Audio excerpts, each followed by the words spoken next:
A lot of training to do this. It's a very specialist thing that we do. Your ear is very sensitive, very delicate. There's bends and twists. There's different types of earwax. You've got your eardrum, which is less than 0.1 millimeters in thickness. So just a warning, guys, just stay away from these things. It's dangerous.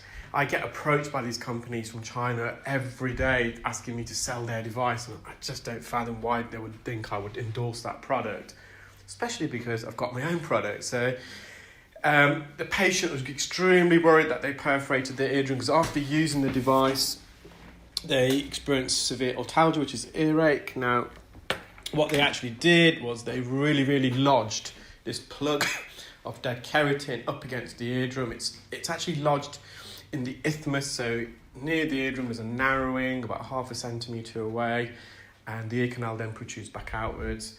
And you can see at the bottom, I'm just trying to remove this from the isthmus. You can probably see the canal wall there and the plug just lodged behind it.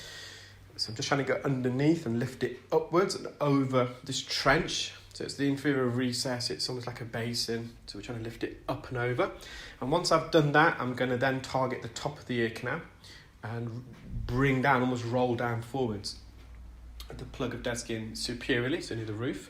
And this is why an endoscope is so fantastic. It's just the field of view. You can see the whole ear canal and there's no guesswork. So here I am now. I think we're just going to more to the top of the ear canal,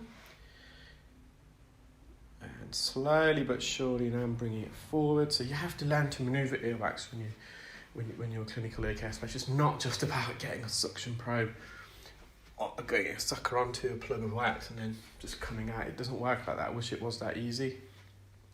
Slowly but surely, you can see it's quite matted as well. There's a few loose hairs there. And we're near the entrance in a moment. So this is the patient's first bend. It's the first bend. So there's 2 bends in the ear canal. This is the first bend, about 0.5 centimetre into the ear canal. You can see it's enveloped with this fresher layer of skin, the white coating on the top left of the plug. You can see these little motions, these wriggle motions I'm using just to get it out the entrance. The patient was over the moon, extremely grateful. Obviously reassured them they hadn't done any damage because they were very concerned. They were suffering from tinnitus as well, which instantly went. So you can see there's a bit of dead skin coating the base of the ear canal, so I'm just going to use a fine end gauge. I'm getting loads of messages, people trying to correct me on my grammar. Gauge gauge, I don't think it really matters. For me it doesn't anyway. I'm sorry if it does you. So again, just using a fine end gauge. I used to say gauge, I was corrected to say gauge. Now people are saying I'm saying it's the wrong way around. Can't win really. So back in there with the fine end gauge or gauge, just to satisfy everyone. Just gently peeling the skin upwards.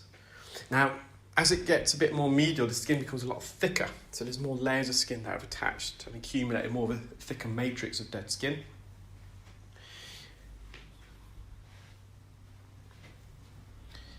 And the suction probe, the fine end gauge, is not strong enough. So I'm going to, in a moment, then use a standard Zollner suction probe.